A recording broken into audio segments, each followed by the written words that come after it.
बाज़ औक़ात देख रहे होंगे। ये जो शहजाद बलोच हैं ये दोबारा ज्वाइन कर लें। रैनसमवेयर की अगर बात करें, is a form of malware that essentially holds a computer system captive while demanding a ransom. Ransom money क्या होती है? रैनसम मनी क्या होती है, कोई बताएंगे?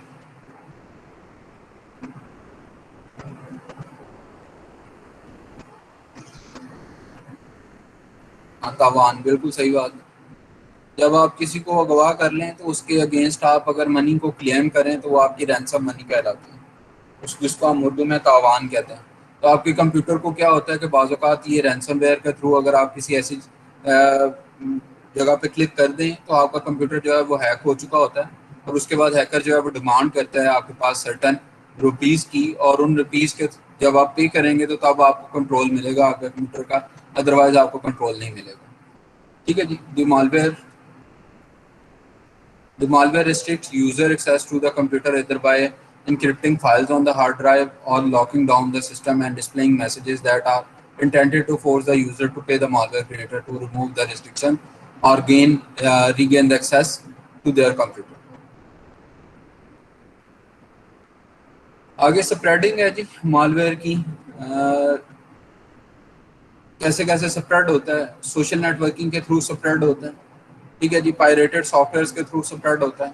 रिमूवेबल मीडिया के थ्रू, यानी यूएसबी जो होती है उसके थ्रू आपके पास क्या हो रहा था, स्प्रेडिंग हो रही। तो ईमेल्स और वेबसाइट्स के थ्रू आपके पास क्या हो रही होती है, इसकी स्प्रेडिंग हो रही होती है। किसकी? मालवेयर की, यानी वायरसेस की स्प्रेडिंग यूजुअली इन 5 मेथड्स के थ्रू हो रही होती है। डाटा लॉस की बात करें तो many viruses and Trojans will attempt to delete files और wipe hard drives when activated. But even if you catch the infection earlier, you may have to delete infected files. आपकी files को infect कर देते हैं ये जो जितने भी आपके पास वायरसेस होते हैं, तो अनटिल एंड अनलेस आप उनको रिमूव कर नहीं करते, आपका कंप्यूटर जो है वो ऑपरेट अच्छे तरीके से नहीं करता। इसके अलावा अकाउंट की थेफ्टिंग होती है, आपके अकाउंट के लॉगिन वगैरह और इस तरह के यूज़र ऑनलाइन जो अकाउंट होते हैं उनकी थेफ्टिंग जो है वो इसके थ्रू हो रही होती है। बोटनेट्स आपके पास होते हैं। Many types of malware also subvert control over the users computer, turning it into a boot और ज़ॉम्बी। ठीक है जी। तो आपके पास बूटिंग स्टार्ट हो जाती है आपका, जिस तरह मैंने आपको ज़ॉम्बीज का कॉन्सेप्ट दिया है, ज़ॉम्बी कंप्यूटर का, सेम इसी तरह से आपके पास बॉटनेट है। बॉटनेट में आपके पास होता है क्या है कि आपके कंप्यूटर को यूज़ करते हुए बाकी नेटवर्किंग के कंप्यूटर्स जो आपके उसी नेटवर्क के साथ अटैच होते हैं उनके ऊपर एक्सेस हासिल करते हैं। Hackers build network of these commanded computers using their combined processing power for tasks like cracking password files or sending out bulk emails. अच्छा, ये बड़ा यूज होता है कॉमनली। ये जो आपके पास ऐसा होता है कि एक फिनोमिना है जिसको स्पूफिंग कहते हैं। तो स्पूफिंग एक ऐसी टेक्निक है जिसके थ्रू आप करते क्या है कि आप नेटवर्क के अंदर इंट्रोड्यूस होते हैं। जो कंप्यूटर साइंस के लोग हैं उनको ज़्यादा इसका पता होता है, और इसके थ्रू ये गलत किस्म की ईमेल्स जो हैं वो शेयर करते हैं। तो वो होता ही है कि जैसे KFUIT.edu.pk आपका भी डोमेन है ईमेल का, मेरा भी वही है। तो अगर मैं ये बोटनेट के थ्रू कनेक्ट हो जाता हूँ, मैं एक्सेस ले लेता हूँ, तो एक्सेस लेने के बाद मैं करूँगा क्या? मैं करूँगा ये कि जितने भी इस डोमेन के ईमेल आईडीज़ होंगे उनको सारों को मैं एक ईमेल भेज सकता हूँ। उस ईमेल में मैं जो मर्जी लिखना चाहूँ वो लिख सकता हूँ। तो ये एक अदद ऐसी चीज़ है जिसको कॉमनली यूज़ किया जाता है बहुत सारे पर्पसेस के लिए। है तो ये मतलब इंतहाई अनएथिकल और गैर इखलाकी हरकत, लेकिन इसको यूज़ किया जाता है।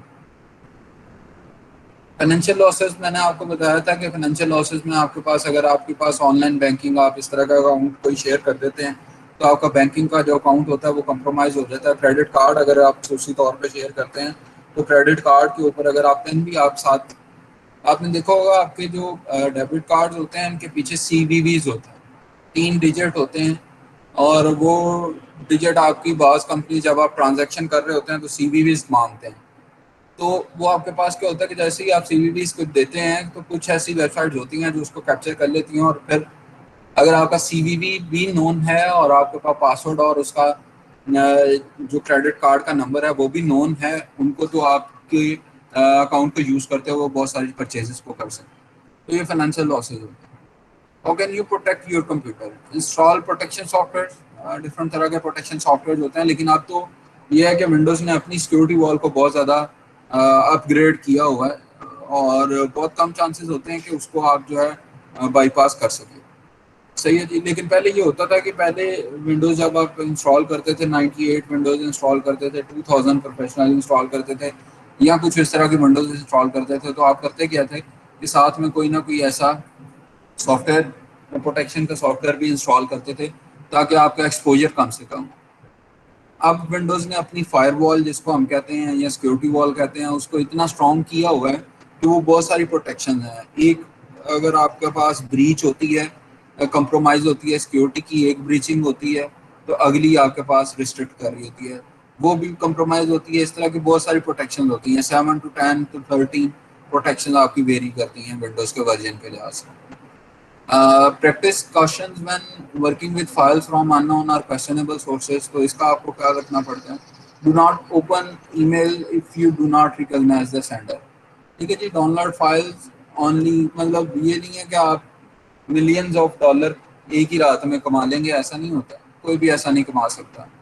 ये सारी फजूल चीज़ें होती हैं, तो इस तरह के स्पैम से आप अपने आप को अवॉइड करें। Download files only from reputable internet sites.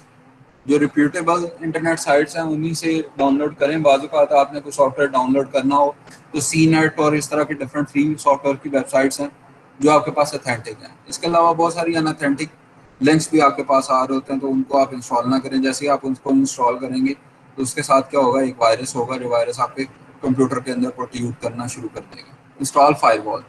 Firewall आपके पास अब प्री इंस्टॉल्ड आती है विंडोज़ के अंदर, तो इसको करने की ज़रूरत नहीं है। Scan your hardware drive for viruses monthly. तो यह मतलब आपके हार्ड ड्राइव में डिफरेंट वायरसेस इंट्रोड्यूस होते हैं, जैसे रेजिडेंट वायरसेस की हमने बात की थी, तो वो वहीं पे पड़े रहते हैं। तो आप अपनी अगर ड्राइव को स्कैन करते हैं तो स्कैनिंग के थ्रू आपके पास उन वायरसेस का रिमूवल ईजी होता है। सिम्टम्स क्या होते हैं? आपके पास अगर मालवेयर इंट्रोड्यूस हो गया तो आपका सिस्टम पता कैसे चलेगा? Increase CPU usage. आपका यूसेज जो है सीपीयू का, जैसे आपने अगर 2 से 3 चीज़ें खोली हैं तो सीपीयू का यूजेज आपका 50 प्लस चल रहा होगा या इससे भी ज़्यादा। ठीक है, तो उससे आपको आइडिया हो जाता है कि कोई ना कोई मालवेयर जो है इसके अंदर इंट्रोड्यूस है। इसके अलावा कंप्यूटर को स्लो हो जाता है, आपकी प्रोसेसिंग स्लो हो जाती है। और web browser speeds, web browser जिनमें आपके पास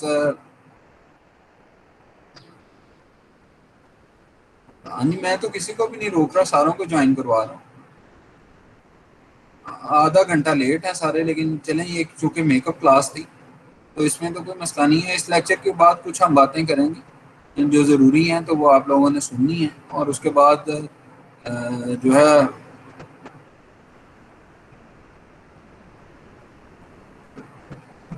मेरे पास जितने भी लोग आ रहे हैं ना उनको मैं ज्वाइन कर रहा हूँ, किसी को रिस्ट्रिक्ट नहीं कर रहा। हाँ, अगर किसी की ज्वाइनिंग हो ही नहीं रही तो उसको तो मैं कुछ नहीं कर सकता। और इस तरह की चीज़ों को अवॉइड करने के लिए ना आपको यूनिवर्सिटी ने एक लॉगिन और ईमेल दिया हुआ है, आप उसको यूज़ किया करें। आप अपने नाम के साथ, जैसे मतलब फलाना शहरी और फलाना ये और फलाना ये रहने में, ये इसके बाद बात करते हैं इस पे। लेकिन आप मैं किसी को रिस्ट्रिक्ट नहीं कर रहा, जितने भी लोग आ रहे हैं मैं उनको लेके आ रहा हूँ, मतलब इस मीटिंग में। तो फर्दर जो आपका मसला है ना, वो मसला यही है, जब आप प्राइवेट लॉगिन से इन होने की कोशिश करेंगे तो बाजू का सिस्टम आपको जो है वो लॉगिन नहीं होने देगा। इस पर बात करते हैं इस लेक्चर के बाद। कुछ बातें मैंने आपसे करनी है जो ज़रूरी है। अच्छा जी, उसके बाद हमारे पास क्या होता है, problem connecting to the networks. बाज़ औक़ात आपके पास कोई ऐसा नेटवर्क होता है जिसके साथ आप कनेक्ट नहीं हो पा रहे होते, या आपने कॉमनली लिखा होगा कि बाज़ औक़ात आप अपने जो वाईफाई होता है उसके थ्रू आपका कोई ना कोई एक ऐसा गैजेट जो है वो कनेक्ट नहीं हो रहा होता। तो अनटिल एंड अनलेस आप उसको रीसेट करें, तो रीसेटिंग जब आप करते हैं तो वो रिफ्रेश हो जाती हैं चीज़ें। तो आपके पास अगर कोई मालवेयर ऐसा इंट्रोड्यूस भी हुआ हो तो वो लिमिनेट हो जाता है, तो तब आपका कनेक्ट हो जाता है। फ्रीजिंग और क्रैशिंग, बाज़ औक़ात आपका कंप्यूटर फ्रीज हो जाता है या फाइल्स आपकी क्रैश होना शुरू हो जाती हैं, तो ये भी आपके सिम्टम्स हैं कि आपका मालवेयर जो है वो कंप्यूटर में इंट्रोड्यूस हुआ हो। ठीक है जी। मॉडिफाइड और डिलीट फाइल्स, आपकी फाइल्स को मॉडिफाई किया जा चुका होता है या डिलीट किया जा चुका होता है।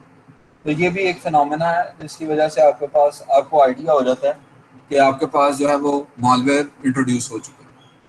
Appearance of strange files, programs और डेस्कटॉप आइकन्स, बाज़ औक़ात आपकी आइकन्स जो है वो चेंज हो चुकी होती हैं, तो उससे भी आपको आइडिया हो जाता है। प्रोग्राम रनिंग, टर्निंग ऑफ और रिकॉन्फ़िगरिंग themselves, malware will often reconfigure or turn off antiviruses and firewall programs.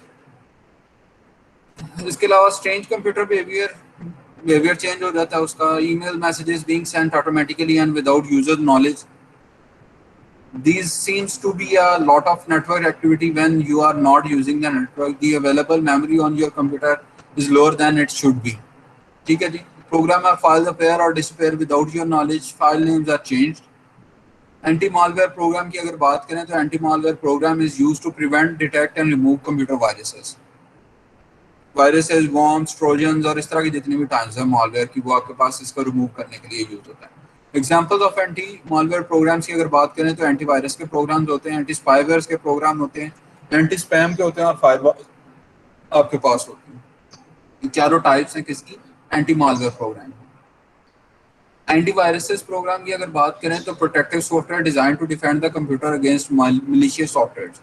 ठीक है जी। तो बाज़ औक़ात अगर आप इंस्टॉल करना चाहें कोई ऐसा सॉफ्टवेयर तो आपका क्या होता है कि आपको सिक्योरिटी वार्निंग आ जाती है, आपकी सिस्टम के ऊपर सिक्योरिटी वार्निंग आ जाती है जो आपको ये बताती है कि आपके पास जो आप सॉफ्टवेयर इंस्टॉल करना चाह रहे हैं वो असल में वो सॉफ्टवेयर आपके पास क्या है, वो एक मालवेयर है जिसको आप इंस्टॉल करना चाह रहे हैं, जिससे आपके पास क्या होगा, कंप्रोमाइज हो सकती है आपकी सिक्योरिटी। तो इस तरह की नोटिफिकेशन आना शुरू हो जाते हैं एंटीवायरस अगर आपने इंस्टॉल किया जाए। डिफरेंट तरह के आपके पास एंटीवायरस के प्रोवाइडर्स हैं जिसमें अवीरा है, एवीजी है, पांडा सिक्योरिटीज हैं और डिफरेंट इस तरह मैकेफे का सॉफ्टवेयर आता था। ये मैंने आपको बताया कि आप जो विंडोज़ के 10 और इसके बाद मतलब 10 की जो डिफरेंट वर्जन आ रहे हैं विंडोज़ 10 के, इसमें हो क्या रहा है कि इसमें आपके पास फायरवॉल इतनी स्ट्रांग है कि आपको इन चीज़ों को इंस्टॉल करने की जरूरत नहीं पड़ती। एंटी स्पैम प्रोग्राम क्या होता है, anti spam software tries to identify अनदीज और डेंजरस मैसेजेस फॉर यू। वो खुद ब खुद कैटेगराइज कर देता है आपके पास। जैसे गूगल आपका जो जीमेल है उसके अंदर अब ये इंट्रोड्यूस करवाया गया है, जिसके थ्रू होता क्या है कि आपके पास स्पैम जो है वो अलग से कैटेगराइज होके उनकी लिस्टमेंट ही अलग होना शुरू हो जाती है। फायरवॉल की बात करें तो ये अब कॉमनली यूज हो रही है। Blocks attempts to access your files over a network और internet connection that will block incoming attacks. जितने भी अटैक आपके होते हैं उनको ब्लॉक करती है। Your computer can become infected through shared disk or even from another computer on the network. So you need to monitor what your computer is putting out over the network or internet also. ठीक है जी। तो ये malware से related. अच्छा, antivirus का main purpose ये होता है कि अगर आपके पास, जिस तरह हमने मालवेयर की बात की है, तो मालवेयर में होता ये है कि आपके पास डिफरेंट तरह की मालवेयर जो है वो इंट्रोड्यूस हो जाती है। इनमें ट्रोजन हैं, आपके पास वायरसेस हैं, वायरसेस की डिफरेंट टाइप्स हमने पढ़ी थी। वो वायरसेस करते क्या हैं कि आपके कंप्यूटर की वर्किंग को डैमेज करते हैं। इसके अलावा आपकी इंफॉर्मेशन को स्टील करने की उनके अंदर कैपेसिटी होती है। एंटीवायरस करता क्या, एंटीवायरस इस तरह के जितने भी आपके पास मालवेयर इंस्टॉल हो चुके होते हैं कंप्यूटर के ऊपर उनको रिमूव करता है।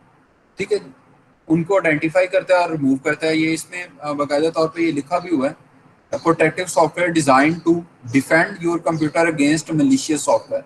तो ये डिफेंडिंग आपके पास आ रही होती है। ठीक, कुछ ऐसे एंटीवायरस होते हैं जो आपके पास क्या होता है कि जो आपका इफेक्टेड जो इफेक्टेड की बजाय डिफेक्टेड पार्ट होता है उसको भी रिमूव करने की कैपेसिटी रखते हैं। और कुछ ऐसे होते हैं जिनके अंदर वो कैपेसिटी नहीं होती, सिर्फ आपको डिफेंडिंग उसकी प्रोवाइड कर रहे होते हैं कि आपके बाहर से कोई भी अटैक ना हो सके नेटवर्क पर। तो एंटीवायरसेस का बेसिक पर्पस जो है वो ये होता है।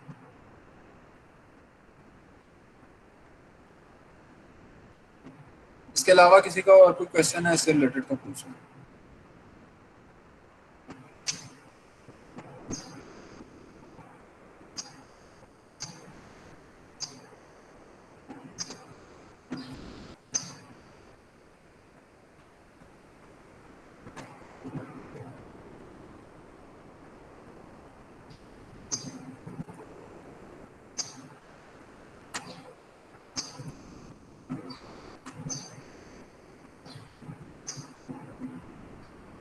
ठीक है जी। इसके बाद हमारा जो लेक्चर है वो इंटरनेट से रिलेटेड है, और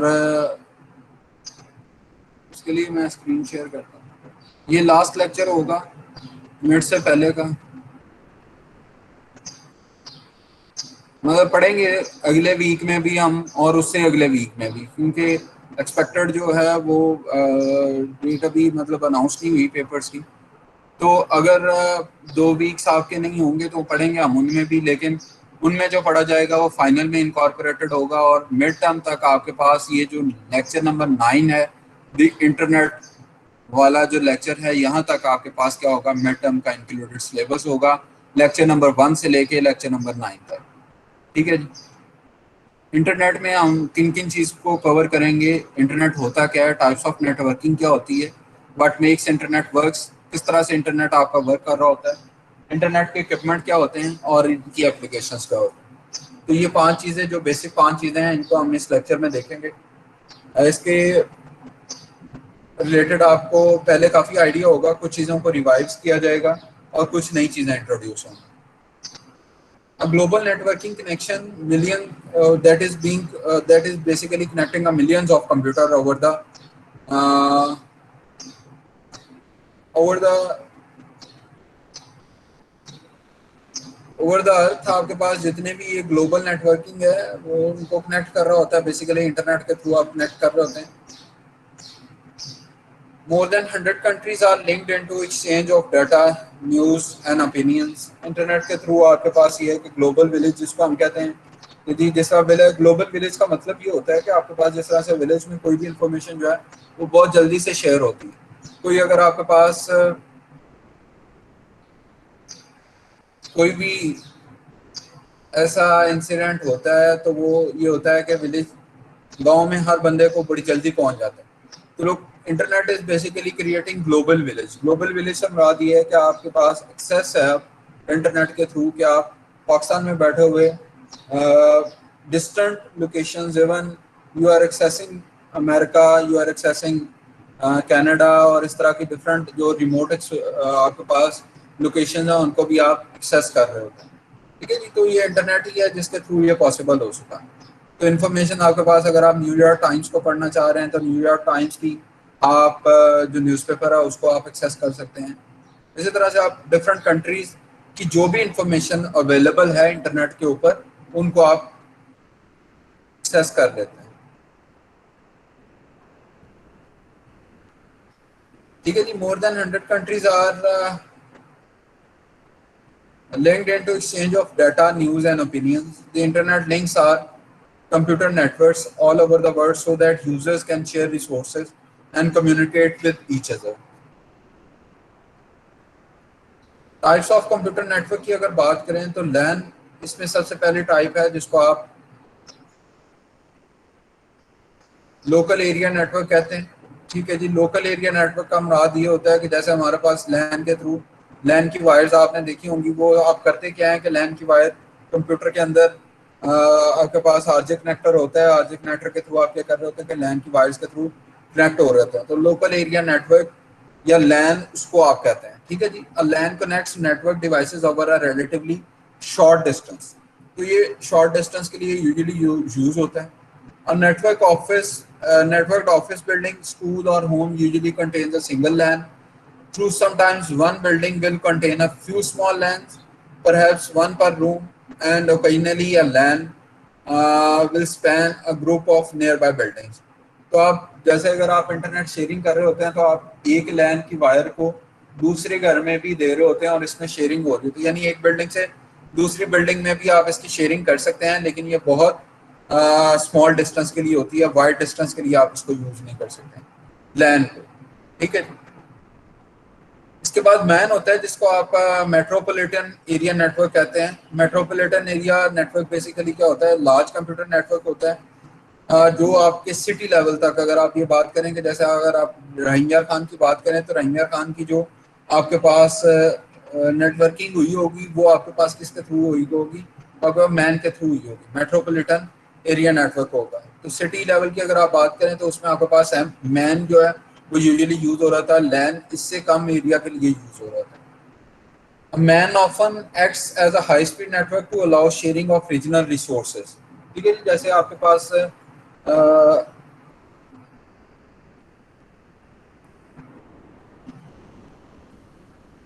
जैसे आपके पास होता क्या है कि मैन के अंदर आपके पास फाइबर ऑप्टिक्स, आपने बाजू का सुना होगा कि जो पीटीसीएल है वो फाइबर ऑप्टिक्स के थ्रू ट्रांसफर कर रहा है जी डाटा एक्सचेंज से। जो पीटीसीएल की एक्सचेंज होती है उससे फार डिस्टेंस के ऊपर भी आपके पास इंटरनेट अगर अवेलेबल है तो वो फाइबर के थ्रू आ रहा है, फाइबर नेटवर्किंग के थ्रू आ रहा है। तो वो आपके पास बेसिकली मैन की एक टाइप होती है networking. A man typically covers an area between 5 kilometer to 50 kilometer in diameter. A man might be owned and operated by a single organization, but it usually will be used by many individuals and organization. वैन की अगर बात करें तो ये wide area network कहलाता है। वैन covers a large geographic area such as country, continent और even whole of the world. तो ये वैन के अंदर आपके पास इनकॉर्पोरेटेड होती हैं। पाकिस्तान को जितना इंटरनेट मिल रहा है वो इसमें काउंट हो सकता है। साउथ एशिया को जितना इसमें इंटरनेट मिल रहा है वो इसमें काउंट हो सकता है। या अगर आप लार्ज स्केल की बात करें तो लार्ज स्केल में आपके पास वर्ल्ड में जितना भी इंटरनेट आपकी डिस्ट्रीब्यूशन हो रही है वो आपके पास वैन के थ्रू हो रही है। A WAN is a geographically dispersed collection of LANs. तो डिफरेंट लैंड्स को आप मिला के क्या कर रहे होते हैं, वैन को क्रिएट कर रहे होते हैं। Most WANs like the internet are not owned by any one organization but rather exist under collective or distributed ownership and management. Different जगह पे डिफरेंट कंपनीज इसको होल्ड कर रही होती हैं। To gain access to the internet, the user has to register to an internet services provider, ISP इनको कहते हैं। तो अगर आप इंटरनेट को गेन करना चाह रहे हैं, एक्सेस हासिल करना चाह रहे हैं इंटरनेट की, तो आपको आईएसपी के थ्रू क्या करना पड़ता है, रजिस्टर करवाना पड़ता है। टाइप्स ऑफ इंटरनेट कनेक्शंस, आप लोग ना लेक्चर के ऊपर फोकस करें। ये जो अटेंडेंस है ये मैं खुद लेता होता हूँ, आप लोग शायद भूल गए हैं। तो ये जो लिखना और बार बार अगर किसी का कोई क्वेश्चन है तो वो जरूर चैट में लिखें, लेकिन ये बार बार जो आपका फोकस उस पर है कि अटेंडेंस लगा के तो जाएं हम, तो ये अच्छी अप्रोच नहीं है। आप लेक्चर को सुने, ये लेक्चर नहीं सुनेंगे तो पेपर अटेम्प्ट नहीं होंगे। ये मैं आपको बहुत दफ़ा बता चुका हूँ। Types of internet connection, dial up connection ये पहले यूज होते थे, जिसमें हमारे पास वो कार्ड होता था और कार्ड के थ्रू हम क्या करते थे, वो जो टेलीफोन की वायर आ रही होती थी उसी को कंप्यूटर के साथ अटैच करके, डायल अप आपके पास पोर्ट होते थे, डायल अप पोर्ट के अंदर आप अटैच करके क्या कर रहे थे, डीएसएल आने से पहले आप क्या कर रहे होते थे, डायल अप कनेक्शन को यूज कर रहे होते थे। वो बहुत स्लो स्पीड होती थी, लेकिन उसमें कार्ड आपके पास यूज हो रहे होते थे, कार्ड डिफरेंट तरह के होते थे। और ये बहुत पुरानी बात है जिसको आप इस तरह से कर लें 90s या अर्ली 21st सेंचुरी की अगर आप बात करें तो उसमें ये यूज हो रहा था। इंटीग्रेटेड सर्विसेज डिजिटल नेटवर्किंग जो है उसके थ्रू आप ये भी एक टाइप है आपके पास इसकी इंटरनेट की। उसके बाद एसिमेट्रिक डिजिटल सब्सक्राइबर लाइन है, वायरलेस इंटरनेट कनेक्शंस हैं, इंटरनेट ओवर सैटेलाइट है। डायल अप की अगर बात करें तो डायल अप मैंने आपको बताया कि ये बहुत एंशियंट टेक्निक होती थी। डायल अप में होता ये था कि आपके पास लिंकिंग हो रही होती थी। अगर बहुत कोई पहले किसी ने कंप्यूटर यूज़ किया हो तो MSN आपके पास यूज़ हो रहा होता था, इस तरह से याहू मैसेंजर वगैरह और इस तरह की चीज़ें यूज़ हो रही होती थी, तो उनके लिए डायल अप कनेक्शन होते थे। ये DSL आने से पहले है, ठीक है जी, पहले की बात मैं कर रहा हूँ। तो उसमें डायलअप में क्या हो रहा था कि आपके पास जो वायर्ड लोहे की एक तार आ रही होती थी घरों में, जिसके थ्रू आपके पास टेलीफोन आ रहा होता था। उसी टेलीफोन के थ्रू आप उसी वायर को निकाल के आप क्या करते थे, कंप्यूटर के साथ लगाते थे और डायलअप कनेक्शन जो है वो डायल करते थे। इसके अलावा उस डायलअप कनेक्शन को चलाने के लिए आप करते क्या थे, आपके पास एक कार्ड होता था, जो कार्ड आपको लोड करना पड़ता था। उस कार्ड की एक लिमिट होती थी कि आपको 1 घंटे के लिए वो डायलअप कनेक्शन देगा, 2 घंटे के लिए, 3 घंटे के लिए। तो ये डायलअप कनेक्शन जो है वो तब की एक आपके पास,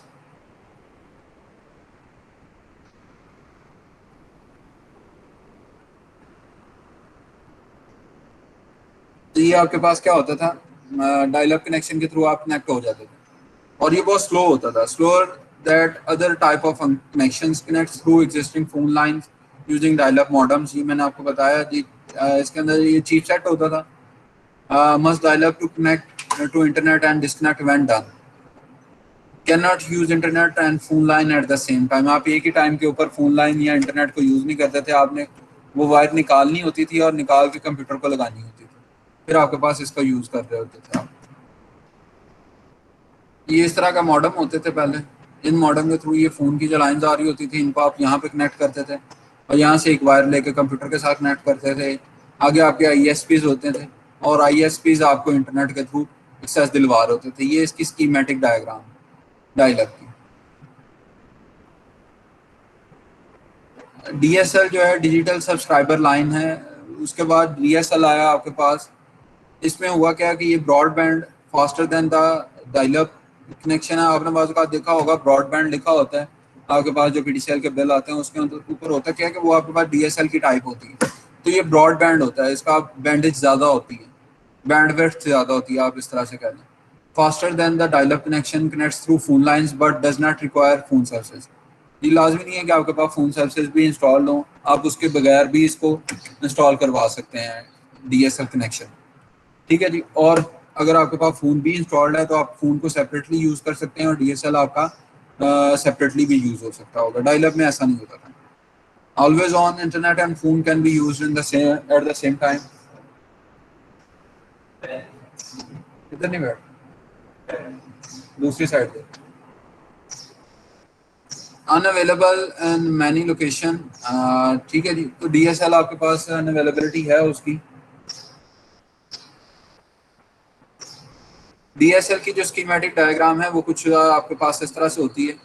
फोन लाइन आपके पास वॉल जैक होते हैं, उनके अंदर आप क्या लगाते हैं, फोन लाइन स्प्लिटर लगाते हैं और स्प्लिटर के थ्रू आप एक कनेक्शन देते हैं मॉडेम को और एक आपका, आपने बाज़ औक़ात देखा होगा आपके पास वो एक ब्लैक कलर की इंटरनेट डिवाइस लगी होती है, गैजेट का आप कह लें डिवाइस की बजाय।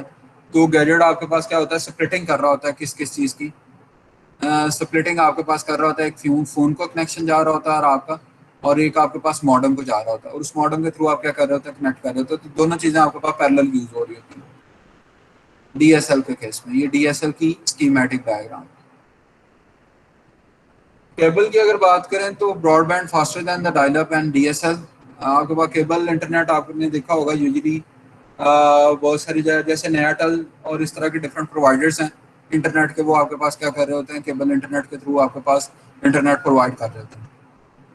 It is again broadband faster than the dial up and DSL connections. Use cable connections, cable के थ्रू आपके पास कनेक्टिंग हो रही होती है। Always on, only available where cable is available. ठीक है जी। तो ये केबलिंग है आपके पास। रोटर आपके पास इंस्टॉल्ड होता है जिसको आप स्विच भी कहते हैं। तो स्विच के थ्रू आप क्या कर रहे होते हैं, केबल के मॉडेम, इंटरनेट आपका आ रहा होता है केबल मॉडेम के थ्रू, उसको आप आगे रोटर या स्विच को यूज करते हुए डिफरेंट कंप्यूटर्स के थ्रू आप कंप्यूटर्स को इसकी डिस्ट्रीब्यूशन दे रहे होते हैं। सैटेलाइट के थ्रू आपके पास अगर इंटरनेट एक्सेस हो रहा है तो वो कैसे हो रहा है, अगेन ये ब्रॉडबैंडेड नेटवर्क है, faster than dial-up but data is delayed. Satellite के थ्रू आपके पास डाटा जो है वो डिले आ रहा होता है। क्यों डिले आ रहा होता है, क्योंकि आपके पास एक तरफ ट्रांसमिशन हो रही होती है और दूसरी तरफ रिसीविंग हो रही होती है। तो ट्रांसमिशन और रिसीविंग में चूंकि आपके पास गैप आ रहा होता है, इसलिए इसके अंदर आपके पास क्या हो रही होती है, डिलेइंग फैक्टर आपके पास ज़्यादा इन्वॉल्व होता है। Connects via satellites can be affected by rain and snow. Does not require phone lines and cables, can be used anywhere around the world. जैसे आपके पास GPS जो है, ग्लोबल पोजिशनिंग सिस्टम जो है, वो आपके पास सैटेलाइट के थ्रू एक्सेस हो रहा होता है। ये इसकी स्कीमेटिक डायग्राम है। सैटेलाइट के थ्रू आप डिफरेंट लोकेशंस के ऊपर क्या कर रहे होते हैं, इंटरनेट को अचीव करवा रहे होते हैं।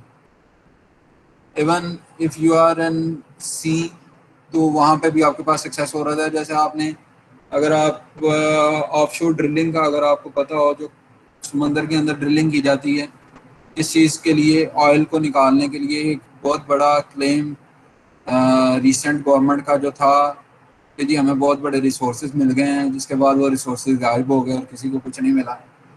तो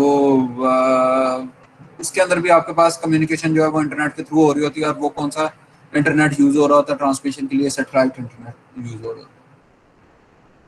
इसके अलावा 3G और 4G जो है, ये आपके पास जो आपके मोबाइल नेटवर्क्स होते हैं इनके थ्रू आप अवेलेबल कर रहे होते हैं इस इंटरनेट को। Available for mobile phones, computers and tablets, nets wirelessly through 3G and 4G provider can access internet anywhere, slower than DSL and cable connection. DSL और cable connection जो है वो आपके पास स्पीडी होते हैं.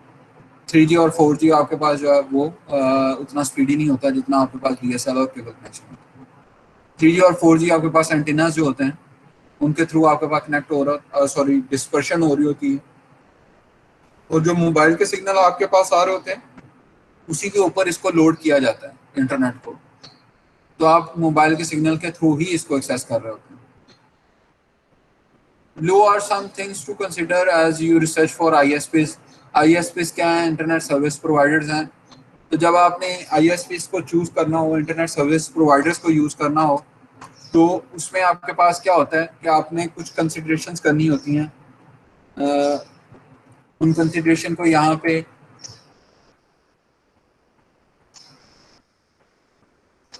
लिस्ट किया गया है, जिसमें आप स्पीड देखते हैं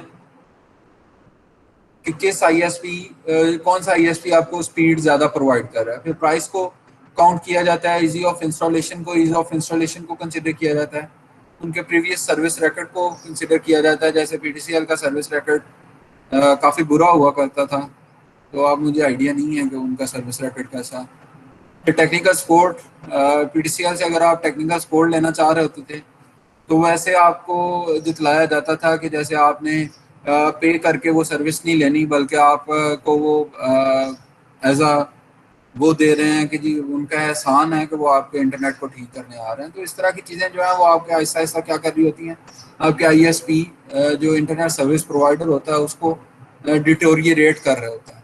ठीक है जी, आपकी मार्केटिंग को डिटोरिएट कर रहे होते हैं. तो इस तरह की चीज़ जो है वो उसको अवॉइड किया जाता है. और जब आपने अगर कनेक्शन करवाना हो सर्विस प्रोवाइडर्स के थ्रू, तो आप इस चीज़ को ज़रूर कंसिडर करते हैं कि टेक्निकल सपोर्ट कैसी है, उनका प्रीवियस रिकॉर्ड कैसा है, इंस्टॉलेशन के लिए कितने चक्कर लगाने पड़ेंगे PTCL के दफ्तर के, और अगर कहीं और से करवा रहे हैं, केबल इंटरनेट करवा रहे हैं, तो वो अगर आपको कितने चक्कर लगवा रहे हैं, इंस्टॉलेशन उनकी ईजी है या उसमें बहुत सारी ऐसी कोई है चीज़ें जो आपको फिल करनी पड़ेंगी.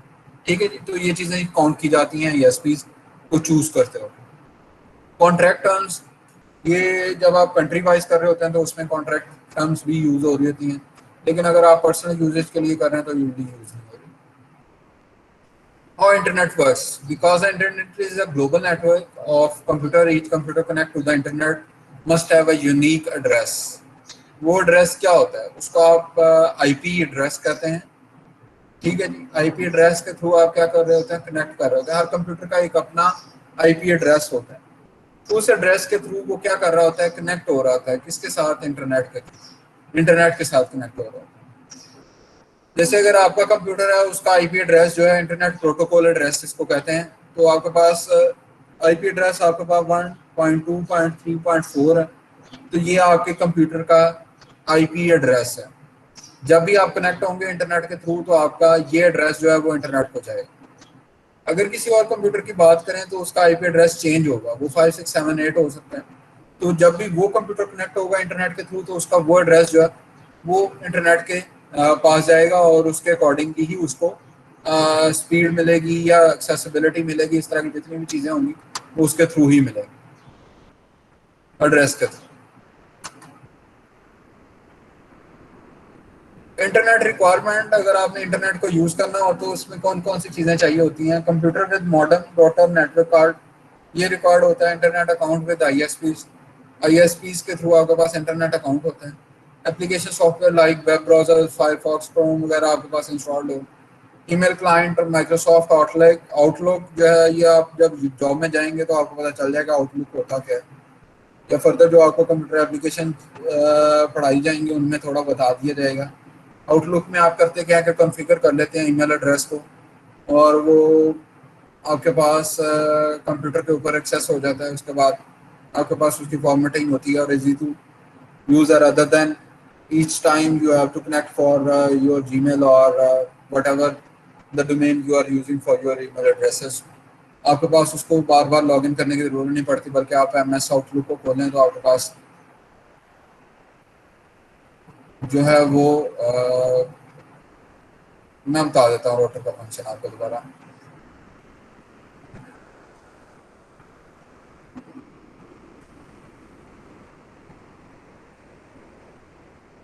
तो आउटलुक में होता क्या है कि आप आउटलुक पे सिर्फ एक्सेस करते हैं, तो जैसे आप बाकी चीज़ों को यूज़ कर रहे होते हैं, जैसे आपके पास एक्सेल है, वर्ड है, इसी तरह का ये भी एप्लीकेशन है। इस एप्लीकेशन के थ्रू आप ईमेल को एक्सेस कर रहे हो।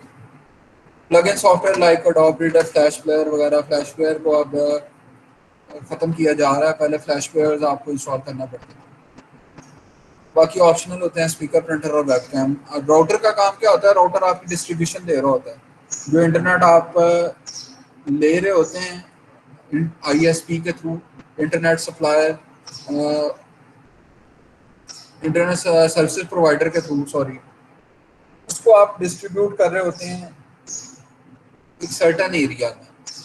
ठीक है जी, वो सर्टन एरिया में डिस्ट्रीब्यूट करने के लिए आपको एक इक्विपमेंट चाहिए होता है, और उस इक्विपमेंट को आप क्या कहते हैं, राउटर कहते हैं। राउटिंग होता क्या है, राउटिंग असल में ये होती है कि एक चीज़ को एक जगह से दूसरी जगह आप अगर डिस्ट्रीब्यूट करते हैं या एक जगह से दूसरी जगह लेकर जाते हैं, तो वो राउटिंग कहलाता है। जैसे ईमेल की राउटिंग होती है, या आपके पास जो ऑफिशियल डॉक्यूमेंट्स होते हैं इनकी राउटिंग होती है।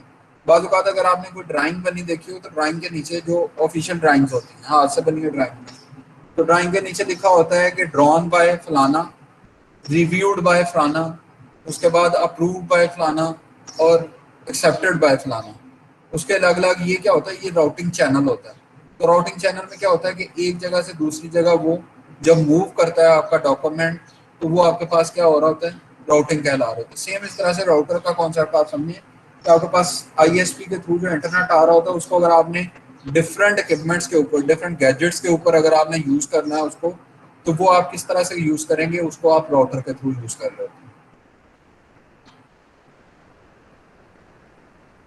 इंटरनेट यूजेज, इंटरनेट यूज किस किस काम के लिए होता है, उसमें आपके पास कम्युनिकेशन होती है, सेंड एंड रिसीव ईमेल्स होती हैं, डाउनलोड फाइल्स होती है, post your opinion to our news groups, chatting, surf the world wide websites. इसके अलावा बिजनेस के लिए यूज हो रहा था, शॉपिंग और इंटरनेट के लिए यूज हो रहा था। इंटरनेट एप्लीकेशंस की अगर बात करें, internet application is an interactive compiled application that can be access through a corporate और थ्रू द इंटरनेट। ठीक है जी, एप्लीकेशन, डिफरेंट इंटरनेट एप्लीकेशन आपके पास होती हैं जिनको आप एक्सेस कर सकते हैं, किसके थ्रू, कॉर्पोरेट कनेक्शन के थ्रू, या फिर आप इसको इंटरनेट के थ्रू एक्सेस कर सकते हैं। Internet application can perform complex businesses processes on either the client और the server basis. Server basis के ऊपर और क्लाइंट बेसिस के ऊपर आपके पास इसको जो है वो यूजफुल होती हैं ये डिफरेंट तरह के प्रोसेसेस को परफॉर्म करने के लिए। The application uses the internet protocol to receive request from a client, typically a web browser, process associated code and return data to the browser। ठीक है, जैसे अगर आप कोई चीज़ सर्च करते हैं, तो आप लिखते हैं उसको किसके अंदर, क्रोम के अंदर।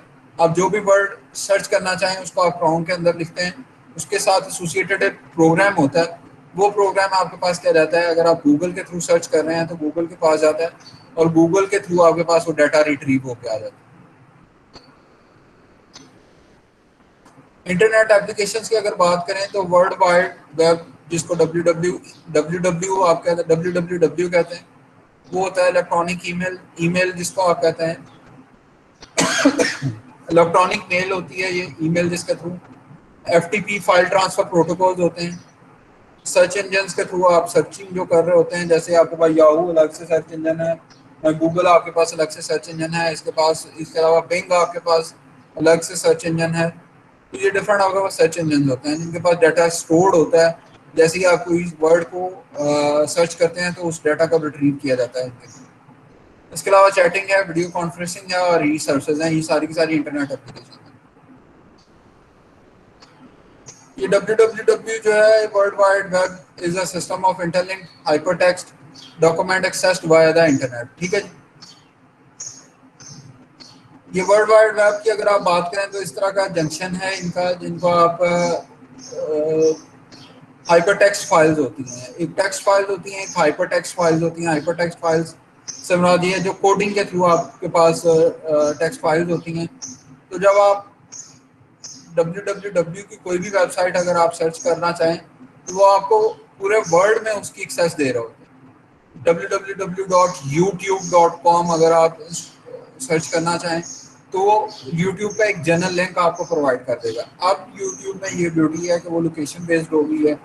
आपके पास लिखा आता है YouTube PK, तो पाकिस्तान के अकॉर्डिंगली आपके पास उसकी सर्च आ रही होती है। वैसे जनरली अगर आप YouTube के ऊपर कोई भी सर्च करना चाहें तो कहीं से भी बैठ के आप किसी भी जगह की एक्सेस ले सकते हैं।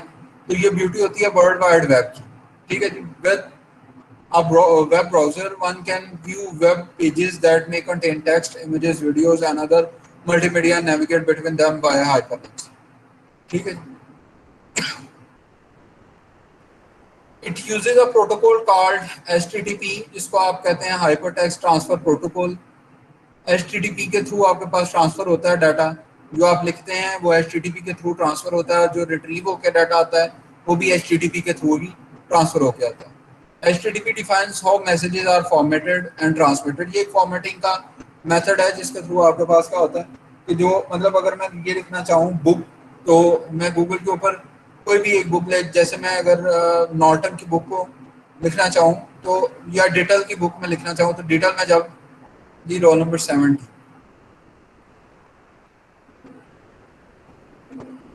70 रोल नंबर क्वेश्चन है कोई आपका हैंड रेस था।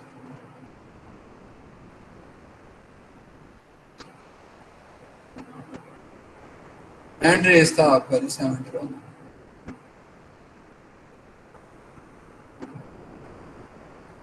तो HTTP आपके पास एक फॉर्मेटिंग है, वो उस फॉर्मेटिंग के थ्रू आप डाटा को एक्सेस कर रहे हो। www की जितनी भी वेबसाइट्स हैं उनमें HTTP के थ्रू आप एक्सेस कर रहे होते हैं। HTTP होता क्या है? Hyper text transfer protocol. Uniform resource locator और यूआरएल एड्रेस आपके पास होता है। वो होता क्या है? Uniform resource locator. जैसे अगर आप किसी चीज़ को कॉपी करें तो आपके पास एक एड्रेस जो है वो कॉपी हो जाता है। वो एड्रेस अगर मैं आपके साथ शेयर करूं तो आप क्या होगा, उस एड्रेस के ऊपर जब आप क्लिक करेंगे वो यूआरएल होता है आपके पास। जैसे ही आप उसके ऊपर क्लिक करेंगे तो जिस जगह पे, जैसे मैं अभी आपके साथ मीटिंग का एड्रेस जो है इसको शेयर किया तो ये यूआरएल था। ठीक है जी। यूनिफॉर्म रिसोर्स लोकेटर था। जो भी बंदा एक्सेस करना चाहे वो आपका एड्रेस जो है वो यूनिफॉर्म रहता है। आप जैसे ही उस पर क्लिक करेंगे तो उसी लोकेशन पे ऊपर आएंगे जो लोकेशन आपके पास मैंने सेंड की थी। ठीक है जी। The element in URL is basically protocol होता है। जैसे ये HTTP हमारे पास जो प्रोटोकॉल हमने फॉलो किया है www के इंफॉर्मेशन को ट्रांसफर करने के लिए। उसके बाद सर्वर से एड्रेस होता है कि सर्वर के थ्रू आप कनेक्ट होना चाह रहे हैं, वो आपके पास www.google.com होता है। उसके बाद फाइल नेम होता है। फाइल नेम आपके पास index.html है, तो ये आपके पास फाइल का नेम आ गया। ये आपके पास URL का जो एलिमेंट्स होते हैं, 3 एलिमेंट्स होते हैं: प्रोटोकॉल, सर्वर्स एड्रेस और फाइल नेम। सॉरी। प्रोटोकॉल और सर्विस एड्रेस को आप सेपरेट करते हैं किसके थ्रू?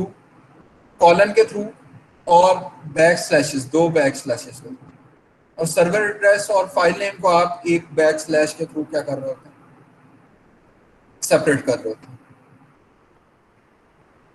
टाइप्स ऑफ वेबसाइट की अगर बात करें तो 2 तरह की वेबसाइट होती हैं, स्टैटिक और dynamic. Static website is one that has web pages stored on the server in the format that is sent to client web browser. It is primarily coded in hypertext mark language, जिसको आप HTML कहते हैं।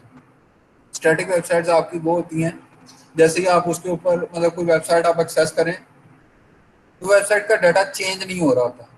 मतलब अगर आप university की website को check करें तो वो ये नहीं होता कि आप अभी चेक करें फिर 10 सेकंड बाद चेक करें तो उसका डाटा चेंज हो चुका हो। ऐसा नहीं होता। जब तक उसका डाटा बैक एंड पे चेंज नहीं होगा तब तक आप क्या करेंगे कि आपके पास हमेशा से वही चीज़ एक्सेस हो। तो इसको आप HTML कहते हैं। ये इस काम के लिए जो कोड आपके पास यूज होता है उसको आप HTML कहते हैं। और HTML के थ्रू आप क्या कर रहे होते हैं? वेबसाइट की कोडिंग कर रहे होते हैं, वेबसाइट की डिजाइनिंग कर रहे होते हैं। डायनामिक वेबसाइट क्या होती है? इज वन दैट चेंजेस और customise itself frequently and automatically based on the certain criteria. जैसे अगर आप यूट्यूब को रिफ्रेश करते हैं तो हर दफ़ा उसके पास थंबनेल जो है वो चेंज आ रहे होते हैं। तो वो आपके पास क्या होता है? डायनामिक वेबसाइट की एक टाइप। इलेक्ट्रॉनिक मेल जो है ईमेल, ईमेल का काफ़ी कॉन्सेप्ट आपको है, इसको मैं रीड आउट करता हूँ। अगर किसी चीज़ की समय ना लगे तो आप पूछ लीजिए। The transmission of messages over communication networks, it is fast and efficient way to communicate with friends or colleagues. You can communicate with one person at a time or thousands. You can receive and send files and other informations. जैसे आप group create कर सकते हैं। Group create कैसे कर सकते हैं? जैसे हमारी यूनिवर्सिटी है तो students@kfuid.edu.pk का एक ग्रुप बन सकता है जिसमें सारे के सारे स्टूडेंट्स के ईमेल आईडी बैक एंड के ऊपर आपके पास स्टोर्ड होंगे। आपको सिर्फ लिखना क्या होगा, आपको लिखना ये होगा अपनी ईमेल एड्रेस, जो सेंडर का एड्रेस है उसमें आपने students@kfuid.edu.pk लिखना होगा। जो भी आप ईमेल भेजेंगे वो सारे के सारे स्टूडेंट्स को चलेगा। थाउजेंड्स ऑफ स्टूडेंट्स को वो आप कम्युनिकेट कर सकते हैं इस तरह से। जैसे बाज़ औक़ात आपको पहले मैसेजेस आते होंगे, तो वो मैसेजेस अगर आपको कोई इन्फॉर्मेशन प्रोवाइड करनी हो तो वो एक मैसेज लिखा जाता है और उसको सिंगल क्लिक के ऊपर बहुत सारे यूज़र को भेज दिया जाता है। तो ये सारा इलेक्ट्रॉनिक मेल के थ्रू यानी ईमेल के थ्रू आप कम्युनिकेट कर लेते हैं। बेसिक ईमेल फंक्शंस क्या है जी? Send and receive mail messages, save your messages in a file, print mail messages, reply to mail messages, attach a file to a mail messages. Email address किस तरह से होते हैं आपके पास? यहाँ पे आप कोई भी चीज़ चूज कर सकते हैं, उसके बाद @ होता है और मेल सर्वर होता है। जैसे जीमेल है, ये एक मेल सर्वर है, हॉटमेल है, ये आपके पास मेल सर्वर है। इस तरह के और बहुत सारे ईमेल सर्वर हैं आपके पास।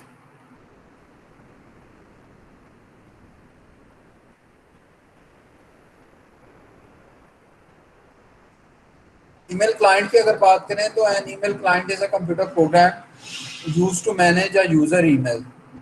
Popular email client include Microsoft Outlook, जो मैंने आपको बताया। इसके अलावा और बहुत सारे हैं, पेक्सिस मेल है, मोजिलास थंडरबर्ड है और बहुत सारी ऐसी चीज़ें हैं। अगर आप एप्पल के यूज़र हैं तो एप्पल इनकॉर्पोरेशन ईमेल आपके पास आ रही होती है, वो भी आपके पास क्या होता है? ईमेल क्लाइंट होता है। वेब बेस्ड मेल की बात करें तो याहू, जीमेल, हॉटमेल वगैरह ये आपका वेब बेस्ड ईमेल। एफटीपी की बात करें जो फाइल ट्रांसफर प्रोटोकॉल है, उसमें क्या होता है? The protocol for exchanging files over the internet, वो आपके पास एफटीपी कहलाता है। Use for moving file between two host on a TCP IP network. ठीक है जी।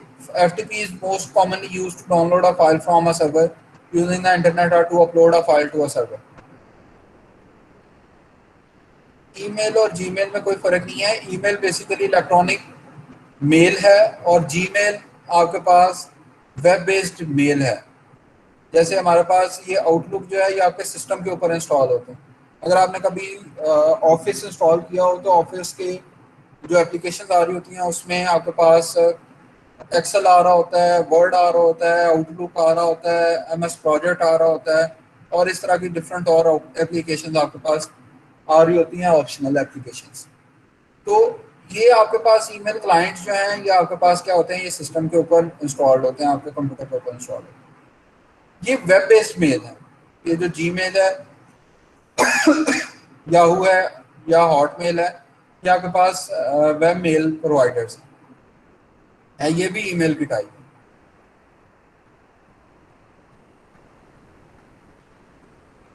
To do FTP, a user invokes one of the two commands. That command is basically used for transferring a file from another server to your computer, and put is basically used to command for moving a file from your computer to another one. Search engine की अगर बात करें तो Google वगैरह, Yahoo, MSN ही आपके पास क्या है? Search engine. Chatting के लिए डिफरेंट सॉफ्टवेयर पहले यूज होते थे, लेकिन अब तो वह व्हाट्सएप की जो एप्लीकेशन है इसने बहुत सारी चीज़ों को रिप्लेस कर दिया। एमएसएन मैसेंजर आपके पास यूज होता था, याहू मैसेंजर आपके पास यूज होता था चैटिंग वगैरह के लिए। अब ये मतलब यूज नहीं होते। Video conferencing, that is the most utilising thing after COVID. इसमें आपके पास गूगल मीट है, जूम है, तो आपकी एक कॉन्फ्रेंस है जिसको आप हेड कर रहे होते हैं और डिफरेंट लोग उसके थ्रू कनेक्ट हो रहे होते हैं। ठीक है जी। आप अगर मैं कोई फाइल शेयर करना चाहूँ तो वो भी मैं इसके अंदर शेयर कर सकता हूँ आपके साथ। इसके अलावा कोई डाटा अगर ट्रांसफर करना चाहें तो वो भी ट्रांसफर किया जा सकता है वीडियो कॉन्फ्रेंसिंग का होते होते ही। पहले ये स्काइप के थ्रू यूजुअली यूज हो रहा होता था, लेकिन अब पिछले 1.5-2 साल से तो गूगल मीट और जूम जो है इसको बहुत ज़्यादा यूज़ किया जा रहा है। इसके बाद ई कॉमर्स जो है, ये आपने देखा होगा अमेजोन अभी रिसेंटली पाकिस्तान में जो है उसको लॉन्च किया जा रहा है। पाकिस्तान को उसकी एक्सेस मिली है। Amazon.com जो है बेसिकली ई कॉमर्स का एक आप ये कह लेंगे क्लाइंट है, या इस तरह से कहना प्रोवाइडर है ई कॉमर्स। पूरी दुनिया में अगर आप कोई चीज़ परचेज करना चाहें तो उसके लिए ई कॉमर्स को यूज़ किया जाता है, जिसमें ईबे है, अमेजोन है, Alibaba.com है और इस तरह के और बहुत सारी आपके पास जो है वो प्रोवाइडर्स हैं।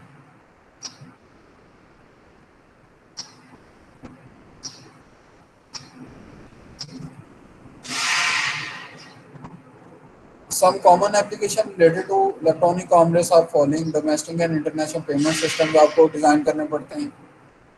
ग्रुप बाइंग आप कर सकते हैं, जैसे अलीबाबा से आप बैचेस में चीज़ें मंगवा सकते हैं। Even you are being you can order thousands of items at the same time. Automated online assistant आपको क्रिएट करना पड़ता है। जैसे अगर आपने देखा हो बाज़ वेबसाइट के ऊपर लिखा होता है कि जी ऑनलाइन हेल्थ प्रोवाइडर, आपके पास एक बटन आ रहा होता है, उस बटन पे आप क्लिक करते हैं तो आपके पास FAQs होते हैं, जिसको आप फ्रीक्वेंटली आस्क्ड क्वेश्चन कहते हैं। तो FAQs में आप अपनी जितने भी क्यूरीज हैं उनको रिजॉल्व कर सकते हैं। Online shopping and order tracking, online banking, shopping cart software, electronic tickets, ये ऐसी चीज़ें हैं जिनको आप यूज़ कर रहे हैं, तो इन चीज़ों का आपको आइडिया है। किसी का कोई क्वेश्चन है इससे रिलेटेड तो पूछ लें, अदरवाइज मिड टर्म तक ये 9 के 9 लेक्चर्स इंक्लूडेड होंगे। और अगले वीक में 15 मिनट का LMS बेस्ड क्विज होगा और उसके बाद क्लास का सेशन भी होगा। क्वेश्चन है तो पूछ।